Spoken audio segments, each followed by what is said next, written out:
Вітаю спадарства, з вами подкаст «Вольнодумство», вітаю Францішек. Всіх вітаю. Так, у нас починається вже новий сезон нашого подкасту, тому дякую усім, хто нас слухав увесь апошні год, дякую тим, хто буде нас слухати гэты год. І ми починаємо. І давай пачнем гэты год з зорачкі лібертарыянства сусветнага, это з Мілея. Я паглядзеў падкаст Лекса Фрідмана з Мілеем, і ён даволі клёвы выйшаў, улічваючы, што сам Фрідман такі даволі, не цікавы, як па мне. Але там збольшага размаўляў Мілей, і вось яшчэ раз зразумеў, што ён реально разумны мужик. Ён на сваім падкасце адпавядае на шмат нашых пытанняў, якія мы сабе ставілі ўвесь апошні год. І ён цікава распавядае пра эканоміку Аргентыны, як яны вось за весь свой срок пры ўладзе, як яны яе паднялі, і там проста нерэальныя нейкія лічбы. Таму, калі вам цікава падрабязнасці, абавязкова паглядзіце. Можа распавядзі якія-небудзь ключавыя поінты? Так. У іх Мілей распавядаў, што пра колькасць бедных, напрыклад, што іх там 57% бедных за межай беднасці было людзей, зараз яны зменшылі гэты паказнік на 10%, што даволі нядрэнна, таму што шмат хто з экспертаў казалі, што бедных стане больш, а не менш. Але я бачыў лічбы, што наадварот як бы ўзрасло, там з 40. На пачатку, потым яно ўпала. Пра інфляцыю шмат размаўлялі, што яна там была, прагназавалась там гіперінфляцыя у десяткі тысяч адсоткаў, а выйшла пакуль што па прагнозах там 2,5%, як Мілей кажа, гадавых. Тобто, эканоміка выйшла в профіцыт у першы раз за 120 гадоў, здаецца, карацей, таксама нейкія такія лічбы. І так, Мілей гэта ўсё робіць, пры тому, што ў яго ў парламенце там таксама вельмі мала мест, і ён проста закон сваёй харызмы, закон свайго плану, экспертызы, яны зараз змяняюць эканоміку Аргентыны ў першую чергу.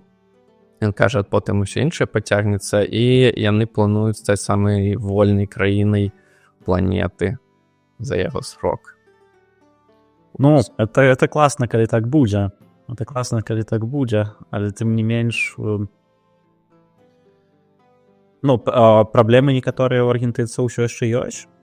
Так, усё яшчэ вельмі вялікі ўзровень беднасці. Ці казаў што-небудзь Мілей наконт таго, ці гэты паказчык будзе зніжацца?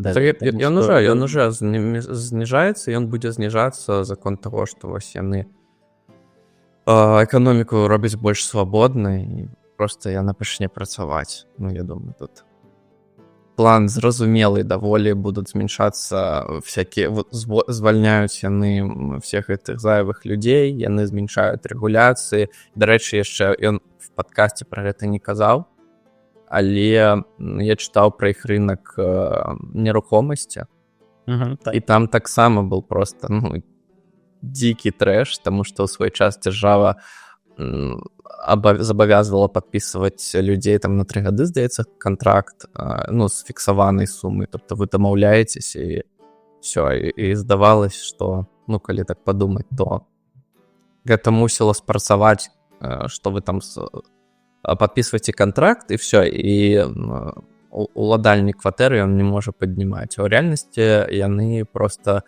адразу рахавалі з улікам гіперінфляцыі, сколькі гэта ўсё будзе каштаваць там праз 3 гады, і адразу бахалі гэты цэннік, і сумы проста непад'ёмныя для людзей былі. Рэгуляцыі знятыя, адразу кошты ўпалі, і таксама аргентынцы. Наколькі я разумею, там таксама было і абмежаванне на максімальны кошт на рэнту.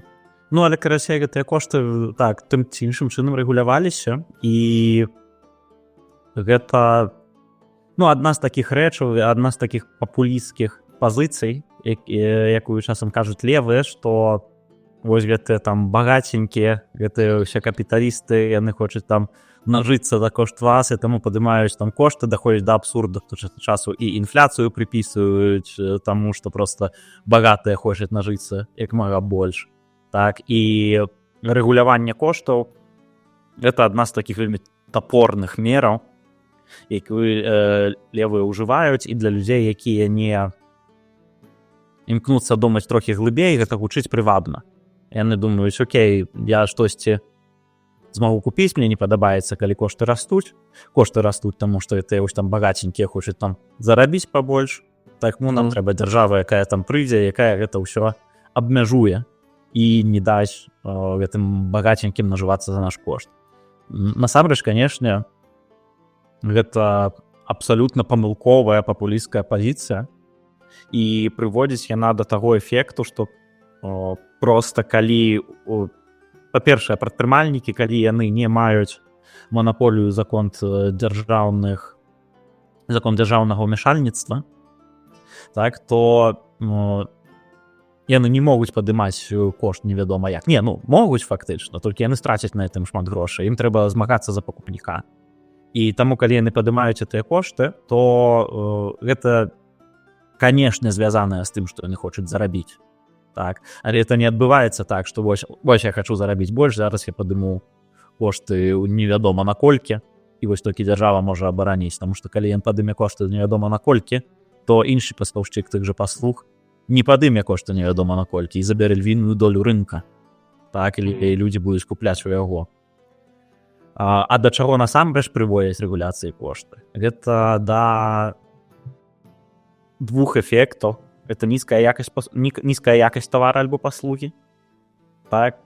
Таму што калі кошт на нармальную якасць павінен падняцца, а падняцца ён не можа з-за дзяржаўных абмежаванняў, то, адпаведна, можа спасці якасць, а другое можа з'явіцца проста дэфіцыт гэтых тавараў.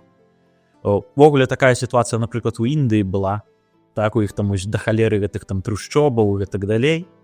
І проста там уладальнікі тых дамоў, кватэр, у іх там нейкія суперабавязацельствы наемцаў, і яны не могуць сабе дазволіць у такіх выпадках увогуле здаваць гэтыя кватэры.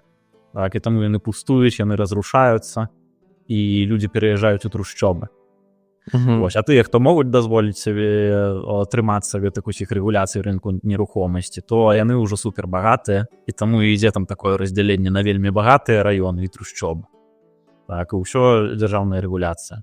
У Аргентыне таксама за кошт рэгулявання коштаў была праблема дэфіцыта жылля, і калі гэта рэгуляванне знялі, то кошты падняліся. Это праўда. Але колькасць жылля на жадаючага зняць кватэру узрасла, калі не памыляюся, ў 3 разы. Так, то бок на рынку ўсё з'явіліся новыя прапановы. Тыя людзі, якія раней не маглі сабе дазволіць за ўсіх гэтых рэгуляцый здаваць кватэры, пачалі гэта рабіць. І выйшла это для рынку нерухомасці вельмі крута. Кошты падняліся, але яны падняліся не нашмат у параўнанні з інфляцыяй агульнай. Так, таму ў цэлым гэта быў вельмі добры крок. Що він розповідав про субсидії, які аргентинцам давались там на святло, на газ, на інше. Яны былі вельмі вялікія, і у чым праблема ўсяго гэтага? Тым, што людзі проста яго спажывалі занадта шмат. Тобто яны не эканомілі, калі ты плачеш там 20% ад вартасці газу, то тебе пофіг, ты можаш хоць уключыць камфоркі і проста хай цячэ сабе. А вось ён сказаў, што мы будзем гэта зменьваць, все будуць плаціць рана ці позна поўны кошт, але каманда Мілея разумела, што нельга проста ўзяць і адначасова гэта ўсё падняць. Людзі проста не паспеюць перастроіцца і проста паднімуць іх на вілы. Таму яны гэта ўсё за некалькі месяцаў падымалі, а нават там самым бедным яны пакуль што пакінулі ўсё гэта кропкавую дапамогу, але большасць насельніцтва ўжо пачынае плаціць амаль рэальныя кошты без субсідій. Вось, і гэта таксама працуе. Ну так, ну і гэта таксама ўсе гэтыя субсідыі і так далей, гэта вельмі папулісцкая мера. І вельмі часта можна пачуць, што калі там не левая дзяржава нейкая і так далей, то ў нас жа кошты там растуць у разы, так? Нам жа прыйдзецца плаціць больш, мы станем бяднейшымі, так? Але па факце, калі гэтыя, ну, адкуль ідуць гэтыя грошы? Гэтыя грошы ідуць з кішэняў людзей у любым выпадку, і проста пытанне ў тым, як яны размяркоўваюцца. То бок, ты як чалавек ставіш свае ўласныя прыярытэты. Ты можаш паставіць прыярытэт там, колькі траціць на газ, колькі траціць там на электрычнасць, колькі гэтым карыстацца, у параўнанні да таго, колькі ты там будзеш траціцца на штосьці іншае. Так? І калі чалавек бачыць гэтыя прыярытэты, бачыць, на што ён траціць грошы, то ён можа трохі пераладкаваць свой лад жыцця, каб рабіць гэта больш аптымальна для яго. У той час, як дзяржава, калі вмешваецца і кажа, што вось, у любым выпадку ты трачыш вельмі шмат на газ, у любым выпадку ты трачыш вельмі шмат на ацяпленне, а гэта, па сутнасці, адбываецца, калі ідзе субсідыя. Так, то тое, як ты распараджаешся сваімі грашыма, ужо не ідзе ў адпаведнасці за тваім суб'ектыўным оптымумам. Яно ідзе ў адпаведнасці з тым, што дзяржава вырашыць. То бок, колькі рэсурсаў ідзе на атапленне, напрыклад, так, гэтыя рэсурсы не ідуць на штосьці іншае. А у рынкавай сістэме рэсурсы ідуць менавіта на тое, на што накіроўвае іх спажывец. Спажывец хоча там, не ведаю, можа быць, увогуле яму норм не абагрываемым доме нейкім. Так? І яны, але ў той жа час ён хоча накапіць нейкія грошы і ездзіць часцей у адпачынак. Так? А нейкі чувак не хоча ездзіць на адпачынак. Але ў параўнанні з тым, наколькі цёплым ён хоча мець свой дом. Так? У выпадку субсідый атрымліваецца, што той чувак, які цёплым хоча мець свой дом, ён атрымліваецца ў выйгрышы. Ён у пэўным сэнсе, можна сказаць, паразітуе на тым, які не хоча. Так? Ён атрымлівае ад дзяржавы гэтыя грошы на свае патрэбы, у той час, як там у другому чуваку ягоны адпачынак ніхто субсідаваць не будзе. Так? А калі б дзяржава субсідавала ўсё, то, ну, то яна б не субсідавала нічога, можна так сказаць. Калі б яна рабіла гэта якраз у тых прапорцыях, у якіх гэта цікава людзям. Так? А гэта, па-першае, немагчыма, таму што ў людзей вельмі розныя патрэбы. Ну, а па-другое, гэта нават калі б это атрымалася, то гэта б не мела ніякага сэнсу. Вось мы і атрымліваем, што некаторыя тавары, яны як бы субсідуюцца і ты траціш на іх грошы ў любым выпадку, і гэта незалежна ад тваіх прэферэнцый. Так, ну і ўвогуле выглядае, што Мілей і яго каманда, яны суперзадаволеныя сваёй працай, яны суперзадаволеныя вынікамі, яны задаволены, што яны нават уявы экспертаў пераганяюць, наколькі хутка яны фіксяць гэтую ўсю эканоміку, і паходу, ну, іх яшчэ шмат працы, але яны будуць і далей далбіць гэта ўсё, ну, і спадзяюся, ўсё будзе добра. Цікава, ён распавядаў, ну, вось, што яны не адразу там, типа, абрубалі ўсё, як шмат хто думае. І таму там некаторыя лібертарыянцы нават крытыкавалі яго, што ён там называе сабе анкапам, але там стаў прэзідэнтам і недастаткова хутка там все это прыбірае. І яго Фрідман спытаў, типа, а вы там мінархіст і анархакапіталіст? Ці пра яго філасофію, ну, щось такое, плюс-мінус. І ён сказаў, ну, я анкап, вокуле, но я жыву ў рэальным свеце і разумею, што вось ёсць магчымасць там патроху гэта, ну не патроху, але ўсё гэта мяняць, але у рэальнасці, а не ў нашых тэарэтычных уявах. І мяне за гэта крытыкуюць у тым ліку лібертарыянцы, але ім адпавядаю, што, ну, пачніце ўжо штосьці рабіць, вы ўсё гэта там пра гэта абмяркоўваеце, там намагаецеся прыніціць чыюсь іншую працу, так пачынайце рабіць сваю. Калі вы нічога не робіце, то можаце лічыць, што ваш голас аддан за розных там сацыялістаў, таму што яны, пакуль вы нічога не робіце, яны-то і працуюць. Вот.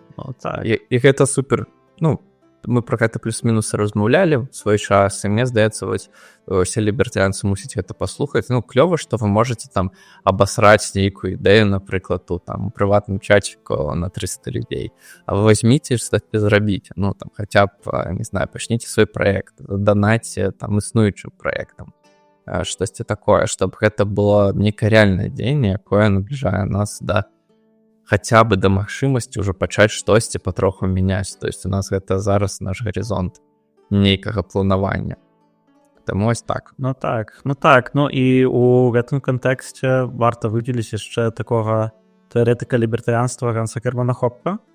Так, ну, тыя з нашых слухачоў, хто не ведае, хто такі Ганс Герман Хоппа, я трохі распавяду. Ганс Герман Хоппа, ён быў адзін з... па-першае, яшчэ слухачы могуць ведаць, хто такі Мюррэй Ротбард.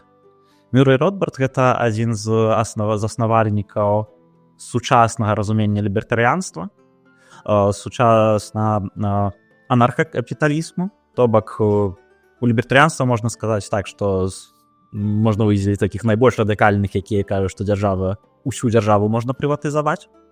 Так, і тых, хто кажуць, нейкія функцыі кшталту абаронкі, кшталту там ментоў, судоў можна пакінуць за дзяржавай.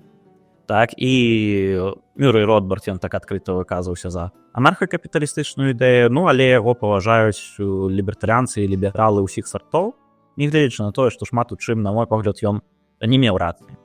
Вось, і Мюррэй Ротбард на працягу свайго жыцця, ён час ад часу быў хаўруснікам па нейкіх пытаннях з левымі, асабліва наконт, калі там вайна ва В'етнаме была, вось, па нейкіх пытаннях з правымі, і так далей. І пад канец свайго жыцця ён выдаў свой гэты, можна сказаць, маніфест палеолібертарыянства, так звана. То бок ён кажа, што большасць насельніцтва у нас зараз прытрымліваецца кансерватыўных асабістых поглядаў. У лібертарыянства сваіх там поглядаў на кансерватызм, прагрэсівізм не мае быць не можа, бо лібертарыянцы — это пра тое, каб гвалту не было, а тое, якія ў чалавека асабістыя погляды. Калі яны не выражаюцца гвалтоўным спосабам, гэта не мае ніякага значэння. Вось, але у плане стратэгіі лібертарыянскай барацьбы Мюррэй Ротбард пад канец свайго жыцця вырашыў, што лепш узаемадзейнічаць з кансерватарамі. Што кансерватараў вельмі шмат, кансерватары не маюць маюць даволі слабую сваю павестку, не лічачы гэта асабістага кансерватызма, і таму нам будзе лягчэй прапіхнуць нашыя рынкавыя ідэі незалежнасці чалавека, маючы як хаўруснікаў кансерватараў, чым прагрэсівістаў. Я асабіста не згодзін з этой пазіцыі, і мне здаецца, што якраз тыя гады пасля смерці Ротбарда паказалі, што яна памылковая. Але ўсё яшчэ вельмі шмат лібертарыянцаў лічаць сябе палеолібертарыянцамі і імкнуцца быць хаўруснікамі з кансерватарамі. І вось Ганс Герман Хоппа, ён з'яўляецца, можна сказаць, працягнікам гэтай ідэі Ротбарда. Ён з'яўляецца філосафам анархакапіталістычным, у пэўнай ступені эканамістам, хаця Мілей яго назваў эканамічным імбецылам. Ось, і ён вядомы тым, карацей, калі вы што-небудзь чулі пра лібертарыянства такое правакацыйнае, то хутчэй за ўсё это звязана з хапіянцамі і з Гансом Германом Хоппа. То бок ён з тых, хто тапіў, напрыклад, у яго ёсць вядомая кніжка «Дэмакратыя. Павержаны Бог», так, дзе ён топіць пра мінусы дэмакратыі. Ён параўноўвае тое, што называе дэмакратыю, монархію і натуральны парадак. Натуральны парадак — гэта лібертарыянскае грамадства, па сутнасці. І калі ён... і з гэтай кнігі, калі ідзе параўнанне дэмакратыі з монархіяй, то Хоппа робіць выбар на карысць монархіі у параўнанні з дэмакратыяй. Ягоная крытыка дэмакратыі шмат у чым слушная, але там ёсць вельмі шмат, на мой погляд, відавочных памылак. Напрыклад, ён разглядае ўсю дэмакратыю як неабмежаваную дэмакратычную ўладу, што это не так. І ён разглядае... ягоная ідэя у тым, што мы бярем дэмакратыю, так, у дэмакратыі у нас нейкая група людзей атрымлівае ўладу на нейкі час, а потым яна сыходзіць. Так, потым іншая група людзей атрымлівае ўладу. І такім чынам тыя дэмакратычныя кіраўнікі, якія прыходзяць да ўлады, яны не зацікаўленыя у тым, каб былі добрыя вынікі для краіны ў доўгі тэрмін. Ім важна паказаць нейкія хуткія вынікі на той момант, пакуль яны ва ўладзе, а тое, што будзе пасля іх, пасля нас там хоць потоп, так? Абсалютна ўсё роўна. Таму што можна заўсёды скінуць это на апанентаў, што вось апаненты прыйшлі, і там была праблема. І гэта сапраўды праблема дэмакратыі. І мы бачым гэта ў дэмакратычных краінах, у папулісцкіх лозунгах, якія праводзяцца, у папулісцкіх рэформах, якія для краін не робяць шмат добрага. Так? Але ў той жа час, калі Хопе кажа пра манархію ў параўнанні з гэтым, што манарх павінен думаць ужо пра тое, што ён да канца жыцця будзе кіраваць, што манарх павінен думаць пра тое, што ён яшчэ і свайму наследніку перадаць гэтую краіну, што ён больш зацікаўлены у тым, каб рабіць рэформы, якія ў доўгую будуць крутыя для краіны. І гэта, як бы, аргумент валідны. Так? Але гэта не адзіны аргумент. Не валідны аргумент нават, таму што, мне здаецца, Хопе, ён не жыў проста ў краіне, недзе правіць адзін чалавек. І ці сям'я, і ён проста не разумее, што ў рэальнасці матывацыя это не мае, рабіць лепш. У вас ёсць матывацыя такая ж, як у ўсіх людзей, тобто, каб ваша сям'я жыла лепш. А што там іншае, Не, каб ураду быць больш-менш багатым, яму выгадна, каб увогуле насельніцтва было багатым. Але фішка ў тым, што гэта не адзіная матывацыя. Калі я кажу, што аргумент валідны, я не кажу, што это аргумент пераканаўчы. То бок ён невалідны нават. Я разумею, пра што ты кажаш, но ён нават невалідны. Няма такога, што там у каралёў не ведаюць, і тут зараз у нас там прэзідэнта ёсць жаданне зрабіць усіх людзей там багатымі. Яму это насправдзе гэта збольшага перашкаджае твайму праўленню, твайму ўладаванню. Насправдзе больш выгадна зрабіць сябе багатым, сваіх там моцных гульцоў, якія падпарадковваюцца табе, і тады ўсё будзе ок. Таму я не лічу, што нават гэты довад ён валідны. Можа быць. Але фішка ў тым, што такія разважанні могуць быць у манарха. Так? Але праблема ў тым, што яго ёсць шмат іншых матывацый. Так? Як, напрыклад, увогуле захаваць сваю ўладу. Так? Альбо павялічыць сваё там уласнае багацце ў кароткі тэрмін. Так? І што-небудзь такое. А захаваць уладу гэта, напэўна, самая вялікая матывацыя. І таму, калі мы бачым сённяшніх дынастыйных абсалютных кіраўнікоў, так, то там, я не ведаю, Паўночная Карэя, тая ж можна лічыць яе ў пэўнай ступені манархіі. Монархісты, напэўна, зараз не зводзяцца. Так, але сэнс той самы. І гэты аргумент павінен быў бы быць валідным і для іх таксама. Так, але мы бачым, што там адбываецца. Так. Таму вы калі пачуеце ад лібертарыянцаў крытыку дэмакратыі на карысць іншых форм дзяржаўнага кіравання, то хутчэй за ўсё вы размаўляеце з хапіянцам.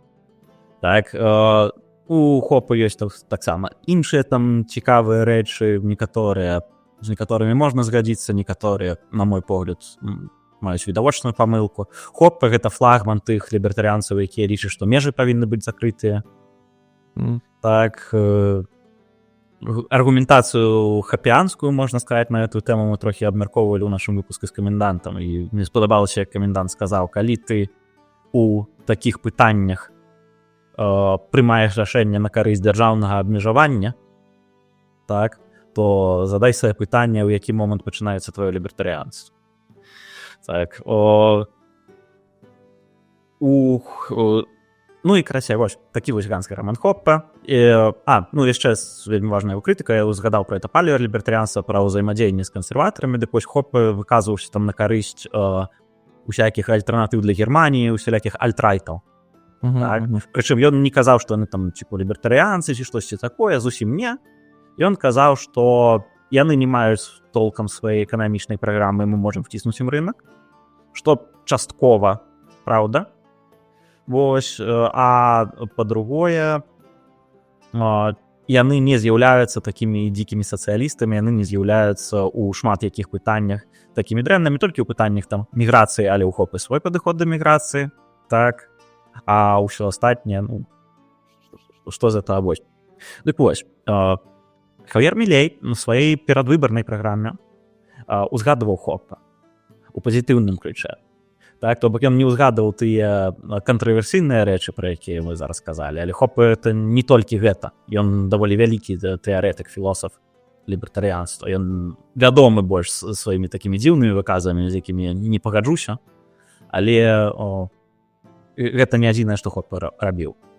Вось, і Мілей яго ўзгадаў, і хопа ў кастрычніку, мы пра гэта тады не ўзгадвалі, ён узгадаў Мілея.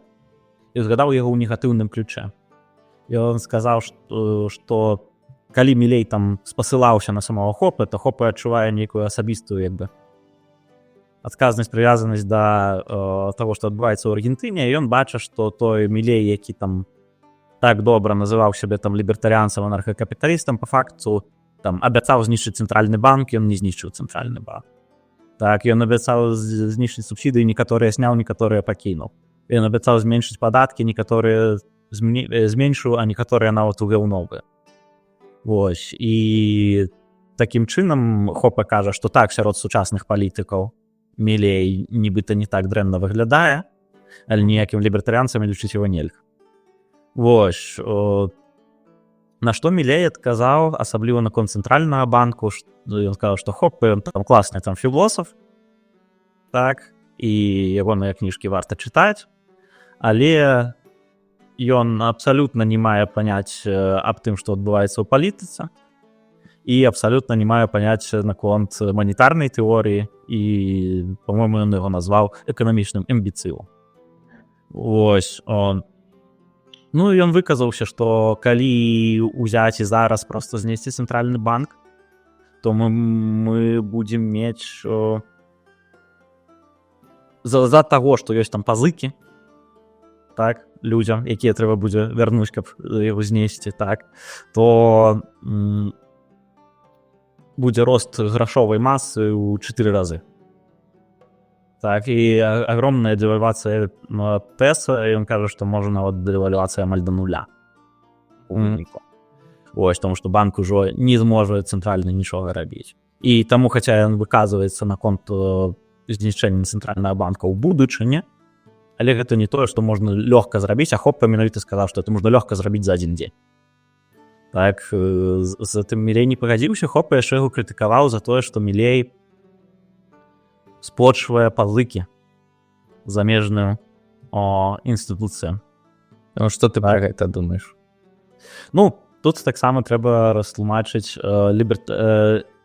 магчымы лібертарыянскі падыход да гэтага, што вось дзяржава, якая там плоціць розныя там рэчы.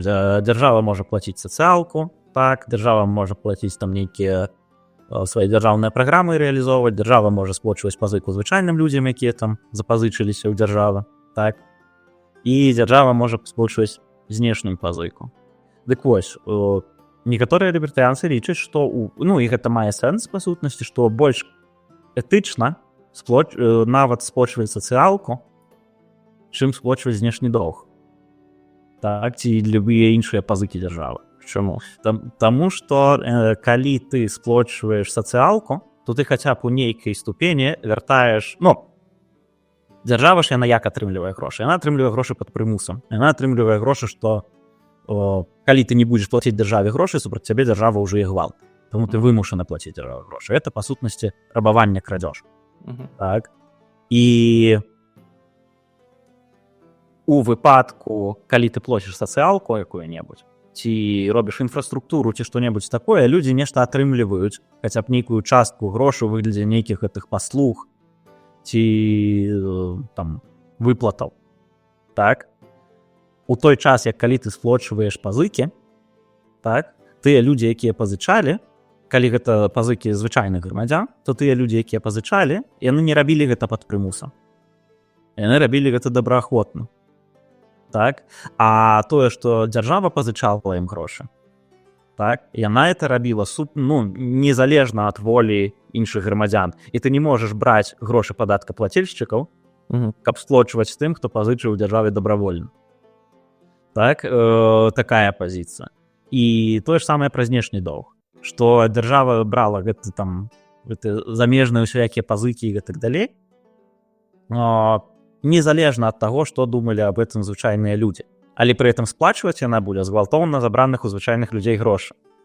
Так? І такім чынам сацыялка становіцца нібыта больш этычнай, чым сплата пазык. Вось. І з тэарэтычнага пункту гледжання можна сказаць, што так.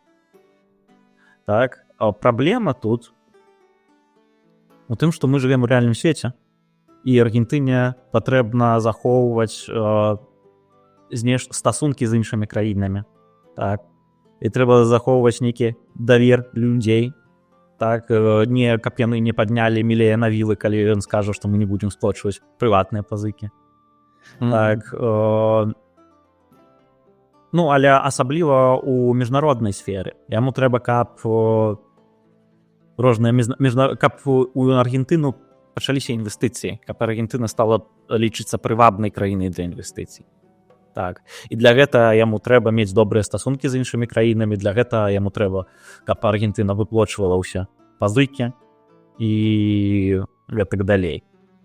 І таму мы сустракаемся з гэтым тэарэтычным лібертарыянствам супраць рэальнай палітыкі, дзе нават такі радыкальны даволі лібертарыянец, як Мілей, праводзіць такія крокі, якія потым тэарэтыкі, як кшталту Ханса Германа Хоппа, яго крытыкуюць. А сколькі разоў Хоппа быў прэзідэнтам? Тут як бы не зусім, мне здаецца, справядлівае пытанне, таму што яны займаюцца рознымі рэчамі.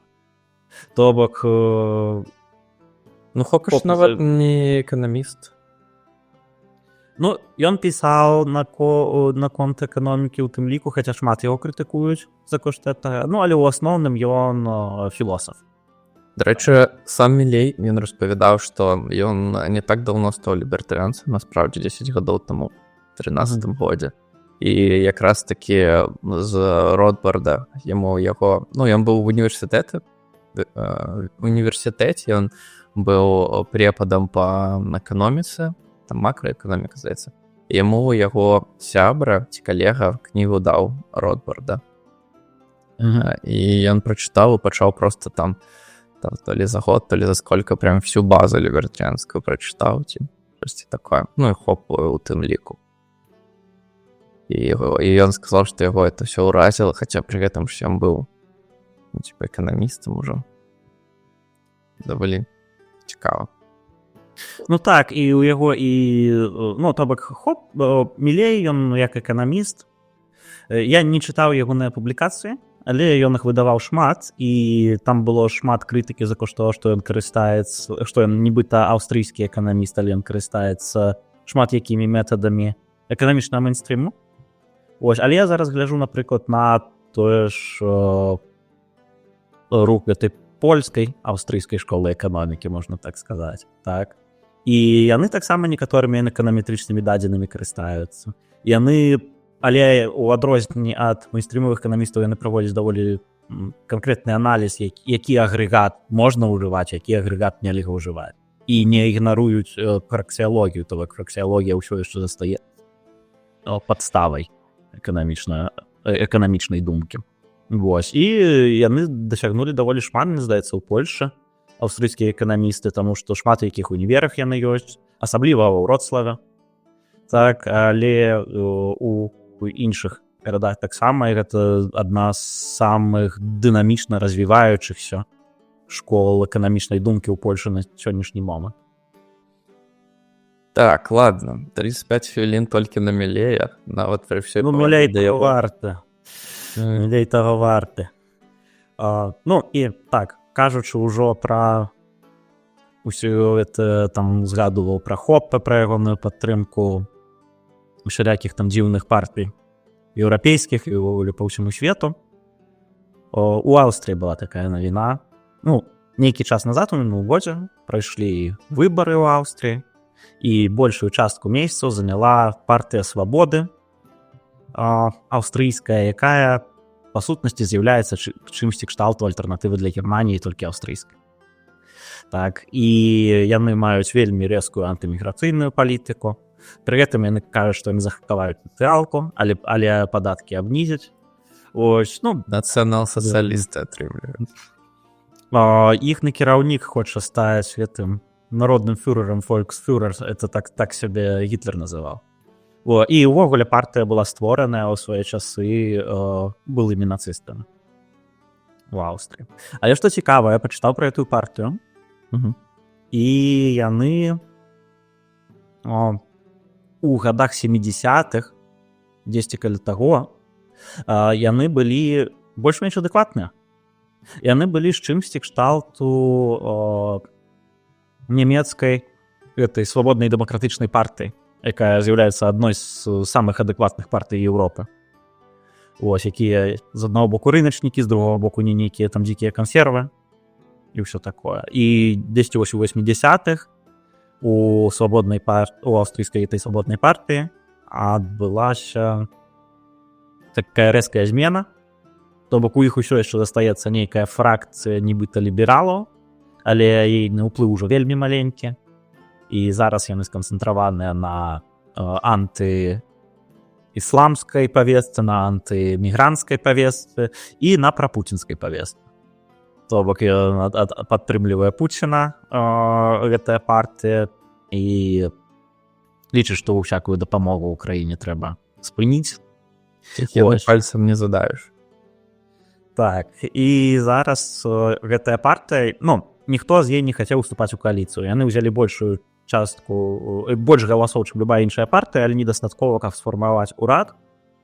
І астатнія партыі вырашылі, што яны сфармуюць урад Аўстрыі самі, без гэтай партыі свабоды аўстрыйскай.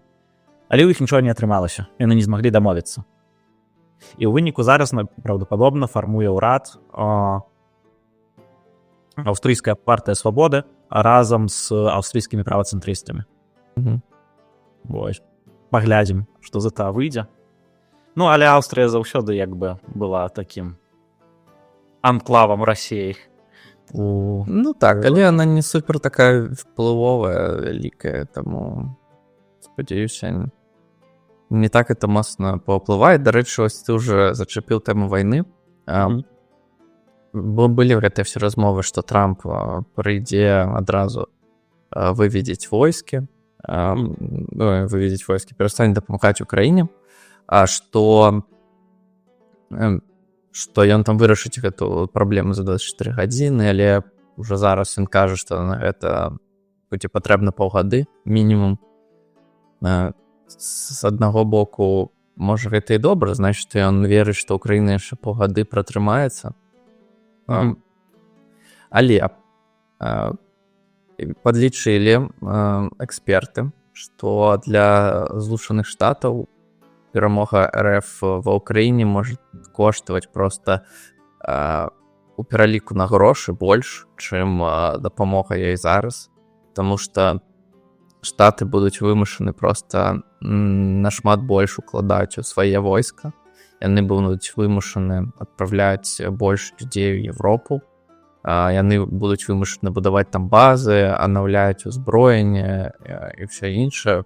Тую ж сістэму, тыя ж самыя протыракетныя абароны выстаўляць там бліжэй да Расіі. Таму, можа быць, ужо Трампу, хаця ён яшчэ не прэзідэнт, ён прэзідэнт-элект, толькі.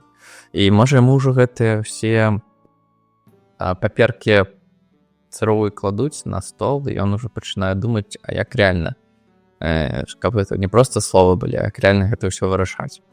Вот, і вось за гэтай тэмай будзем следзіць. Так, ну, зусім недавно яшчэ па тэме вайны у Зеленскага, у таго ж самага Фрідмана было інтэрв'ю з Зеленскім, якое мне не вельмі спадабалось. Ну, тыпу, я там все правильно казалі, здаецца, але сам па сабе Фрідман даволі такі не супер цікавы, як па мне. не ўмее такіх пытанняў задаваць каверзных амаль. Ну, але і яны нібы рабілі падкаст, як ведаеш, для маленькіх там амерыканскіх і не вельмі разумных дзяцей, штось такое. Фрідман, ён намагаўся некалькі разоў, ну, цытаваў Лютера, Кінга, і там казаў «I have a dream», там все гэта самае, типа, чтоб вы чтобы вы сели разом с Путиным, с Трампом і дамовились про мир. Яму Зеленскі кажа, ну, чаму гэта зараз складана? І ён такой, але все ж таки хочу, чтоб вы сели. І ён так весь гэты выпуск про гэта размаўляў. Таму, ну, я не вельмі раю глядзець.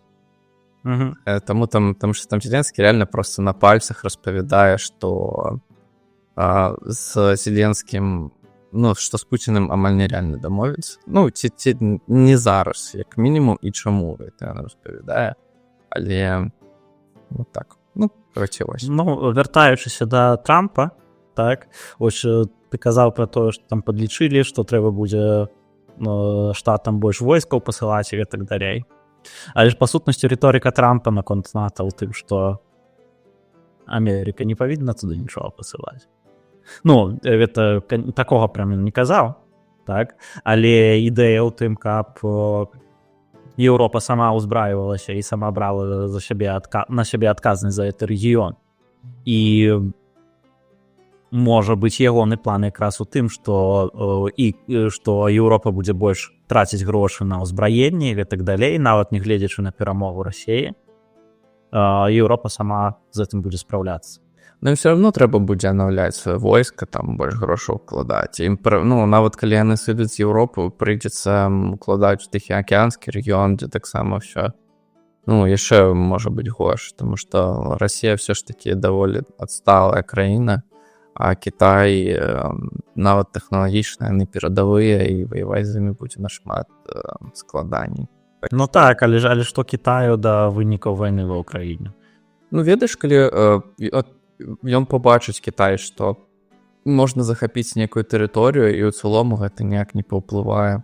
Ну, ніхто цябе нічога не зробіць, то чаму б не паваяваць з Тайванем, напрыклад? Ну, ніякіх забавязанняў наконт Тайваню ні ў каго няма. Штаты там будуць, ну, окей, будуць яны там адпраўляць які-нибудь там 100 тысяч снарядаў адправіць, штосьці такое, там, можа, хтосьці яшчэ 5 тысяч касак, і все. Ну, і забірай Тайвань. А калі, ну, Тайвань становіцца кітайскім, у яго важылі ўплыву становіцца нашмат больш на захад, улічваючы ўсё гэта, што ён там вырабляе, чіпы і ўсё іншае. Таму вот так. Ну, тобто, калі захад паказвае, што ён гатовы зліваць сваіх саюзнікаў, то гэта сігнал таксама для іншых старанін. Таму, ну, это вось такая ідэя просто. Тобто... Ну, гэта так, за тым я згодзін, але мне здаецца, што гэта не зусім тое, што ў гэты разлік уключана. Ну, не ведаю, мне здаецца... Не, ну там просто ще трохи складаней, тому што яны просто рахавалі, сколькі патрэбна там для аптымізацыі войска, сколькі там, насколькі больш авіацыі будзе патрэбна там і все гэта. Ну, тобто ж амерыканцы, ну, не думаю, што яны там прям войска вывезуць. Ну, з Європи. Все одно там буде якась авіація, протиповітряна оборона там і нейка інша. І вони просто, ну, што мяжа з Расіі будзе нашмат больш небяспечная, чым яна і зараз. Вось. Таму я, все ж таки, все одно пакуль не зразумела, што з Трампом.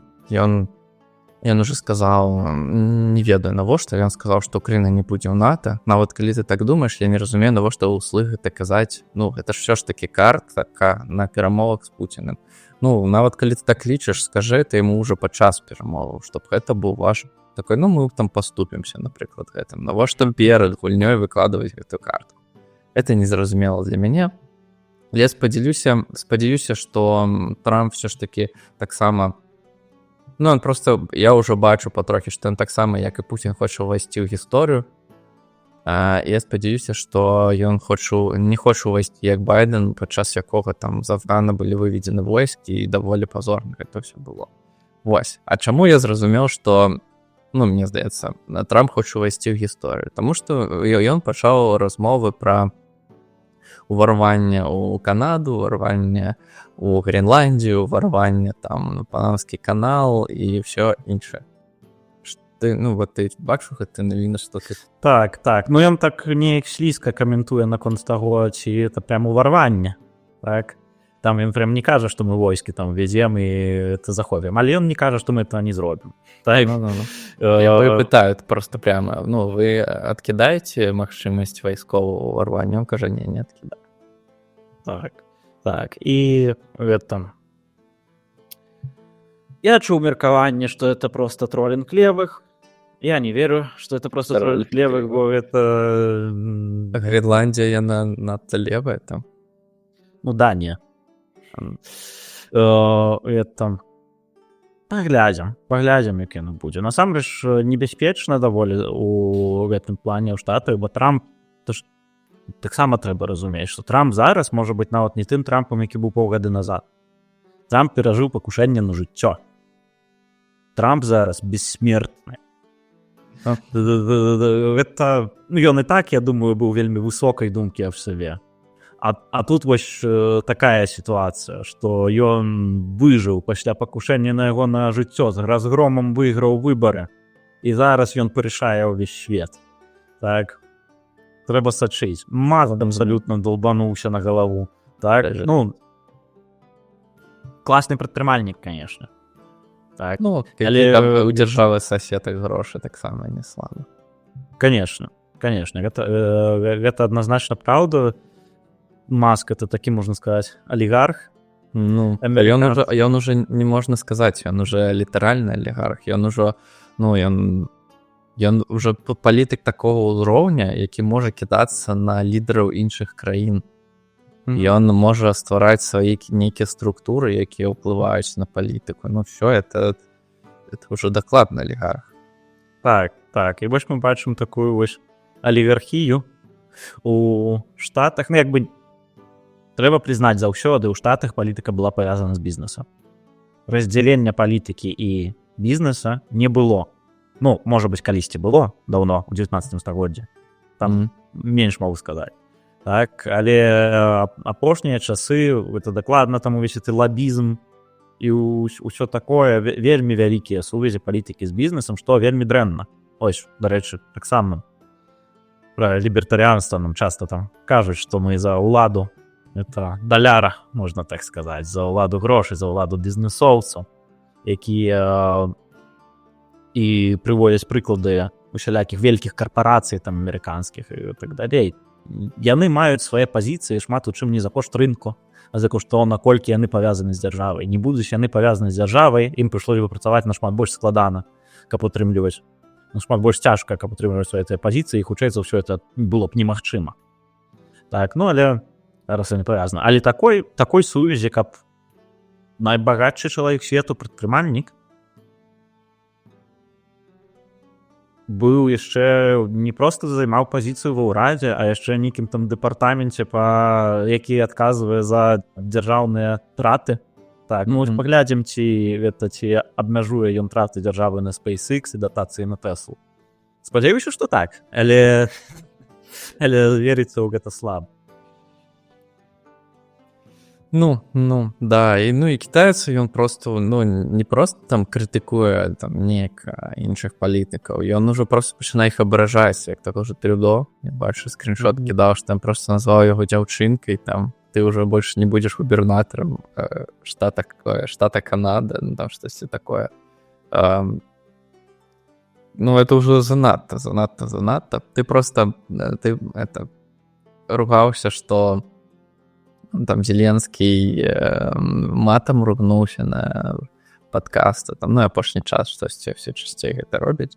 А тут, Маск просто, ён нашмат больш такія непрыгожыя рэчы робіць. І ніхто яго не спыніць зараз. Маск робіць это з пазіцыі сілы. Так, ён можа сабе это дазволіць. У той час, як Зеленскі на пазіцыі рэсіпіента дапамогі. Пазіцыя сілы, ну, адносна, не ведаю. Яны ў нейкіх розных пласкасцях палітыкі і вось Маск па-еўрапейскі дакладна. Типу, як Маск... Ну, хаця Маск зараз супер моцна ўплывае праз сваю соцсетку. Прям на ўсё. І, ну, ён абяцаў зрабіць такую, типу, самую вольную соцсетку, дзе не будзе цэнзуры. Але па выніку ёсць такая штука, як shadow-баны, дзе твой просто, ну, типу, фармальна там твой пост існуе, але он просто нікуды не паказваецца. І это, дарэчы, працуе вельмі з беларускай мовай, таму што, ну, можа, гэта і не адкрыты там, ну, это і не shadow-бан, але яна, ну, нашмат менш паказваецца, калі твой пост там напісаць па-руску і па-беларуску, ён па-беларуску будзе нашмат менш проста паказвацца. Вось, і так скукошваецца, беларускі твітер паціху. Ну, ясна. Ну, паглядзім, як там будзе. Тут, ведаеш... Нас любое пытанне, ну, паглядзім. Ну, таму што так і ёсць. Вось, ведаеш, калі ёсць нейкія такія вось суперэксперты, так, якія прыходзяць і пачынаюць рабіць агромныя прагнозы, што будзе так альбо не так, яны просто это робяць, таму што ніхто іх не правярае. А калі-небудзь, хто-небудзь з іх адзін раз зробіць там мільён прадказанняў і адно трапіць, вось это вось адно, яно запомніцца. Вось тады людзі будуць говорить, а вось я там нейкі час назад казаў, што будзе так ці так. Паглядзіце на самых вядомых беларускіх экспертаў, не беларускіх, сусветных экспертаў, колькі разоў яны памыляюцца. Мне здаецца, яны памыляюцца, ну, адназначна больш, чым 50% выпадкаў. Ну, калі манетку падкідваць. Так да, насправді, ну, будучыню, там нават на, не знаю, на месяц уперед, ну, амаль нереально там неяк прадказаць. Это ўсё настолькі складанае раўнанне, што усе, хто гэта робіць, это часцей за ўсё проста інфа-цыгане нейкія. І гэта ніколі амаль не працуе. Не, ну, можна прадказаць нейкія эфекты агулам. Так, напрыклад, прыходзіць да улады чувак, які пачынае рабіць нацыяналізацыю, уводзіць там кучу рэгуляцый і гэтак далей. І мы зможам тады зрабіць прадказанне, што эканомікі будзе задніца. Так. Ну, верхня ўзроўня, да.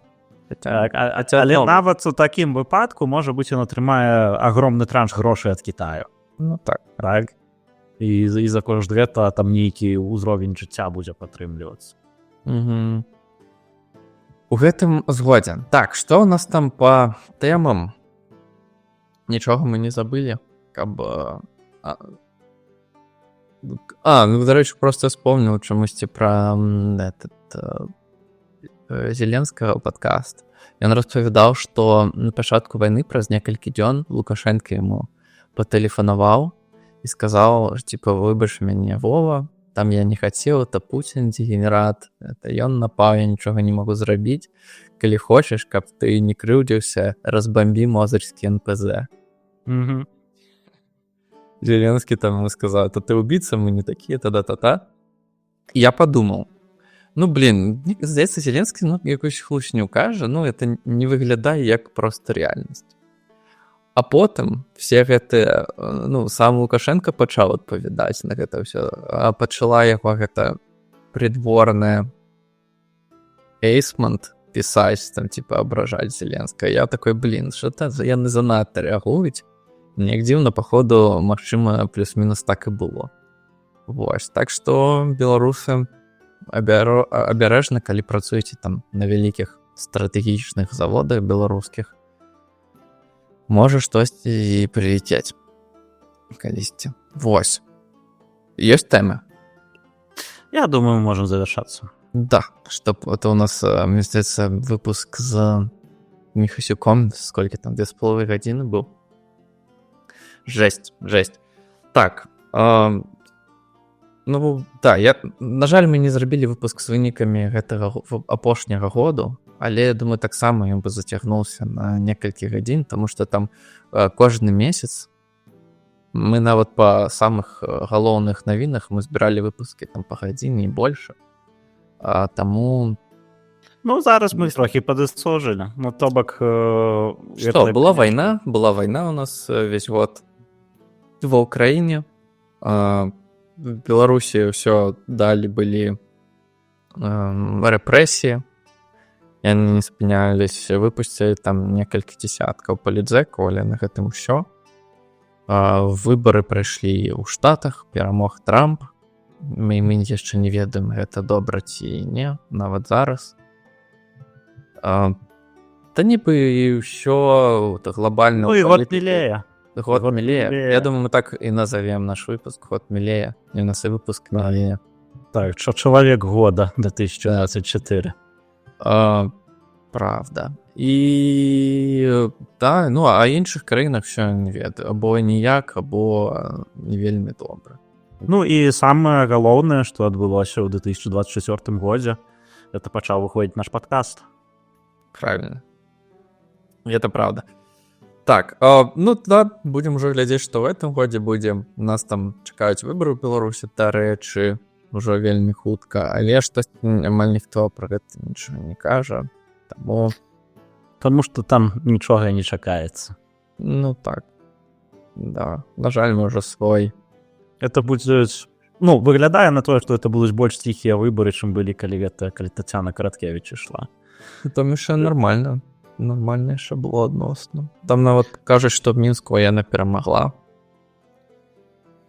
па незалежным даследаванням. Ну, але па факце тады не было ніякай такой цікавай кампаніі, не было масавых пратэстаў, гэта былі самыя зручныя для Лукашэнкі выбары да сённяшняга дня. І вось зараз ён намагаецца зрабіць яшчэ больш зручныя. Ну, апазіцыя тады байкатавала увесь душ. Так што...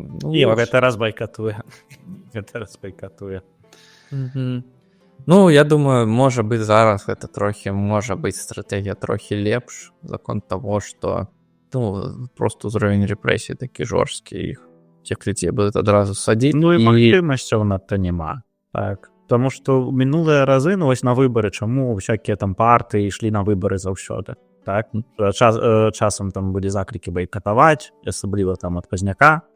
Так, але часцей за ўсё людзі на выбары ішлі, таму што это магчымасць паразмаўляць з людзьмі. Таму што это магчымасць зрабіць пікет з чырвона-белым сцягам у цэнтры горада. Так, і табе нішто за это не будзе.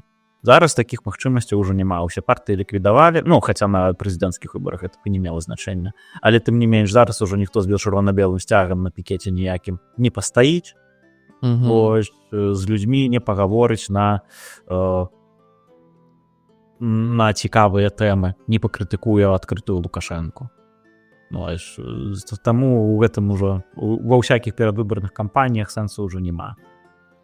Ну так, і у нас это сусед уже, наша краіна суседняя зусім ебанулась, і ну, калі там 20 гадоў таму можна было там змяніць уладу на дэмакратычную, яны бы, можа быць, праігнаравалі гэта, то зараз я, ну, як я бачу, што як толькі там Лукашэнку знімаюць, то адразу прыходзяць расійскія войскі, хутчэй за ўсё.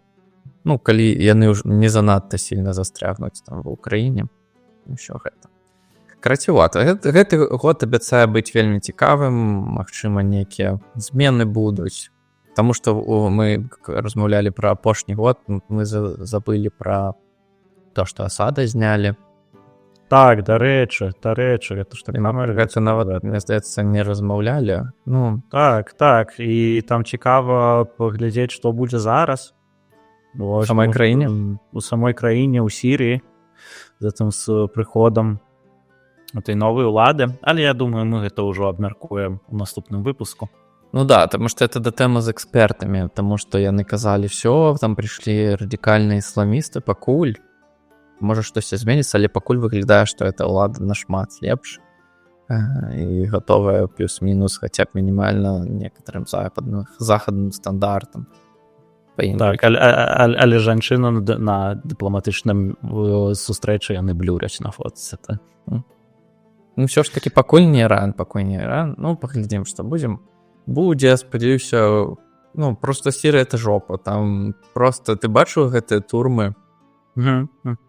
Я думаю, што в Беларусі у нас Може, не на такому ўзроўні, але таксама ж Не, ну не на такім. не на цим не кажу, не на такім узроўні, але у нас таксама шмат падобных рэчэй ёсць. А ў Расіі